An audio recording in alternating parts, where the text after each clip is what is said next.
Hello കൂട്ടുകാരെ, എല്ലാവർക്കും വീഡിയോയിലേക്ക് സ്വാഗതം. ഞാൻ ഇന്നിവിടെ പരിചയപ്പെടുത്തുന്നത് വാട്ടർമെലൺ പ്ലാന്റാണ്.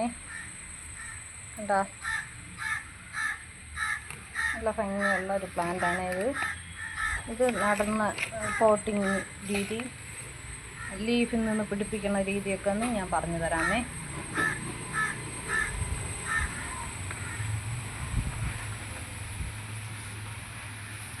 ഇത് പോട്ട് ചെയ്യാനായിട്ട് ഞാൻ ഇവിടെ മണ്ണെടുത്തിട്ടുണ്ട്. മണ്ണ് കുറച്ച് സാഫുമാണ് എടുത്തിട്ടുള്ള. ഒരല്പം ചാണകപ്പൊടി എടുത്തിട്ടുണ്ട്, ചെറിയ നനവുണ്ട് ചാണകപ്പൊടി, മണൽ, ചകിരിച്ചോറ്, പെർലൈറ്റ്. ഇത് ഇത്രയാണ് വേണ്ടത്. നല്ല നീർ വാർച്ച, നല്ല വെള്ളം വാർന്നു പോകണം. വെള്ളം കെട്ടി നിൽക്കുന്നതാണെങ്കിൽ ഈ ചെടി പെട്ടെന്ന് ചീഞ്ഞു പോകും. എൻ്റെ അനുഭവത്തിൽ നിന്നാണ് പറയണത്. ആദ്യം വാങ്ങിച്ചു വെച്ച പ്ലാന്റൊക്കെ എൻ്റെ നിന്ന് പോയി. വീണ്ടും ഞാൻ രണ്ടാമത് വാങ്ങിച്ചതാണിത്. ഈ പ്ലാന്റ്സിൽ നിന്ന് നമുക്കൊരു ലീഫ് വച്ചിട്ട് തന്നെ ഈ പ്ലാന്റ് നമുക്ക് നന്നായിട്ട് പിടിപ്പിച്ചെടുക്കാം. ഒരുപാട് പേര് പറഞ്ഞിട്ടുണ്ട് ഈ പ്ലാന്റ് ശരിയാവില്ല, ഞങ്ങളിൽ ശരിയായി കിട്ടണില്ല, അത്രയും ചീഞ്ഞു പോകുന്നുണ്ടെന്ന് പറഞ്ഞിട്ടുണ്ട്. ആദ്യത്തെ അനുഭവം, എൻ്റെ അനുഭവം ഇത് തന്നെയായിരുന്നു. ഞാനും വാങ്ങിച്ചു വയ്ക്കും, എൻ്റെ നിന്ന് അഴുകിപ്പോവും.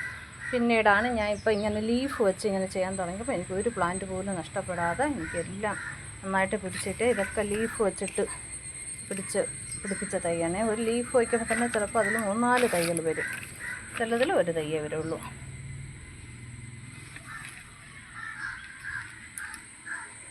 ഇത് കണ്ട, ഒരു ലീഫ് എൻ്റെ ചെടിയിൽ നിന്ന് എങ്ങനെയോ ഇളവി താഴെ വീണ് തറയിൽ മണ്ണിൽ കിടന്നിട്ട് അത് കിളിർത്ത് വന്നതാണ്. കണ്ട, എൻ്റെ വേര് കണ്ട, നന്നായിട്ട് വേര് വന്ന് നല്ലൊരു ഹെൽത്തി പ്ലാന്റായി. കണ്ട, പിന്നെ മാറ്റി ഒന്ന് പോട്ട് ചെയ്ത് കൊടുത്താൽ മാത്രം മതി, നല്ല ഹെൽത്തി ആയിട്ട് വരും.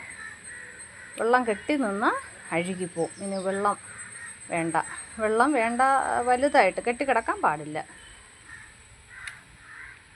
ഇത് നമുക്ക് പോട്ട് ചെയ്യുന്നതൊന്ന് കാണിക്കാമേ. അതിനുവേണ്ടി ഞാൻ ഇവിടെ ഒരു ചട്ടി എടുത്തിട്ടുണ്ട്. അതിൽ കുറച്ച് കരിയുടെ പീസ്, ഓടോ കല്ലോ എന്ത് വേണമെങ്കിലും ഇതിൽ ചേർത്ത് കൊടുക്കാം.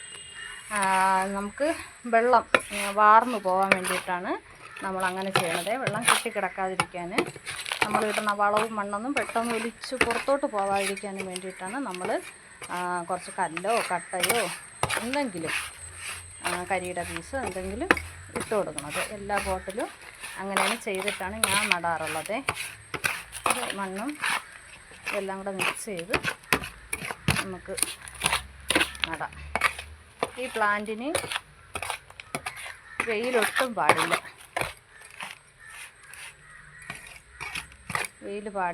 ഷെയ്ഡിലാണ് ഇത് വയ്ക്കേണ്ടത്.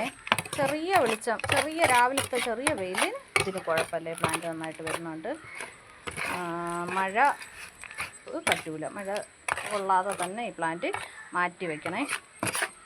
ഈ പ്ലാന്റിന് നമുക്ക് 1.5 അടമൊക്കെ വെള്ളം കൊടുത്താൽ മതി. എന്നും വെള്ളം കൊടുക്കണ്ട. അതിൻ്റെ ചുവട്ടിൽ വെള്ളം ഉണ്ടെങ്കിൽ നമ്മൾ വെള്ളം ഒഴിച്ച് കൊടുക്കരുത്. എങ്കിൽ നമ്മളെ കയ്യിൽ നിന്ന് പെട്ടെന്ന് ഈ പ്ലാന്റ് നശിച്ചു പോകും. ഒരുപാട് വെള്ളം ഇതിന് പാടില്ല. പിന്നെ ഈ പ്ലാന്റ് വളമായിട്ട് കൊടുക്കേണ്ടത്, ഞാൻ കൊടുക്കുന്നത് NPK ആണ്. NPK എപ്പോഴും ഇല്ല, വല്ലപ്പോഴും മാസത്തിലൊരിക്കലൊക്കെ ഞാൻ സ്പ്രേ ചെയ്ത് ലീഫിലും അതിൻ്റെ ചുവട്ടിലും ഒഴിക്കാറുണ്ട്.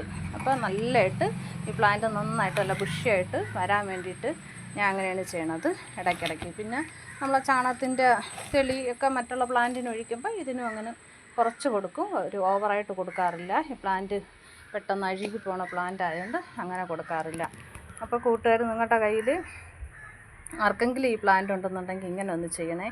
ഈ പ്ലാന്റ് പിടിച്ച് കിട്ടാത്തവരെല്ലാം ഇങ്ങനെ ലീഫ് വെറുതെ ഒന്ന് താഴെ ഇട്ടിരുന്നാലും പൊട്ടിച്ചിട്ടിരുന്നാലും മതി. എൻ്റെതായ ഇതൊക്കെ തനിയെ വീണിങ്ങനെ കിടക്കണേണ്. ഇതിൻ്റെ ചുവട്ടിൽ കിടന്നിട്ട് തന്നെ ഇതിങ്ങനെ തനിയെ വേര് വന്നോളും. ഇതിൽ നല്ല ഇതായിട്ട് വേര് വന്നു, ഇതിലൊക്കെ കുഞ്ഞായിട്ട് വേര് വന്നു തുടങ്ങി. തറയിൽ കിടന്നിട്ട് ഇങ്ങനെ ഇട്ട് കൊടുത്താലും മതി. അല്ലെന്നുണ്ടെങ്കിൽ വെറും മണലിലോ ഒരു ലീഫ് അടിയിൽ നിന്നുള്ള ലീഫ്, ഈ കേട് വന്ന ലീഫൊക്കെ നമുക്ക് കട്ട് ചെയ്ത് വെച്ച് കൊടുക്കാം. കട്ട് ചെയ്ത് വെറുതെ ഒന്ന് ഊന്നി കൊടുത്താൽ മതി. 1-1.5 മാസമൊക്കെ ആകുമ്പോൾ നമുക്ക് പുതിയ നല്ല ഇതുപോലത്തെ നല്ല ഹെൽത്തി പ്ലാന്റായിട്ട് പുതിയതായിട്ട് വരും. ഇതൊക്കെ നമുക്ക് മാറ്റി പോട്ട് ചെയ്യാനുള്ളതാണ്. നല്ല വലിയ ഇതായിട്ടിരിക്കുകയാണ്. പോട്ട് ചെയ്ത് കൊടുക്കാം. ഈ പ്ലാന്റാണ് നമുക്കിന്ന് പോട്ട് ചെയ്യാനുള്ളത്.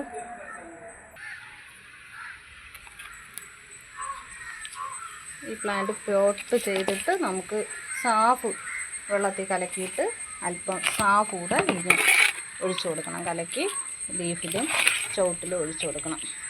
ചീച്ചിൽ വരാതിരിക്കാൻ സാഫ് എപ്പോഴും നല്ലതാണ്. മാസത്തിലൊരിക്കൽ നമ്മൾ വളം ചെയ്യുന്ന പോലെ സാഫും കൂടി ഒന്ന് സ്പ്രേ ചെയ്ത് കൊടുക്കണം. എന്നിട്ട് ഷെയ്ഡിൽ വെക്കണം. ഈ പ്ലാന്റ് നല്ല ഹെൽത്തി ആയിട്ട് വളരും. എവിടെയെങ്കിലും കിട്ടണമെങ്കിൽ ഈ പ്ലാന്റ് ഓരോന്ന് കൂട്ടുകാരും വാങ്ങിച്ച് വെക്കണം. നല്ല ഭംഗിയായിട്ട് നല്ല ബുഷിയായിട്ടിരിക്കും. പോട്ടിങ് മിക്സ് ഇങ്ങനെ ചേർത്ത് കൊടുത്താൽ മതി, നല്ലതായിട്ട് പിടിച്ച് കിട്ടും. കൂട്ടുകാർക്ക് ഈ വീഡിയോ കണ്ട് ഇഷ്ടപ്പെടുകയാണെന്നുണ്ടെങ്കിൽ ഒന്ന് ഷെയർ ചെയ്യണം, സബ്സ്ക്രൈബ് ചെയ്യണം, ലൈക്ക് കമൻറ്റ് ഒന്നും മറന്നു പോകരുതേ. ഓക്കേ.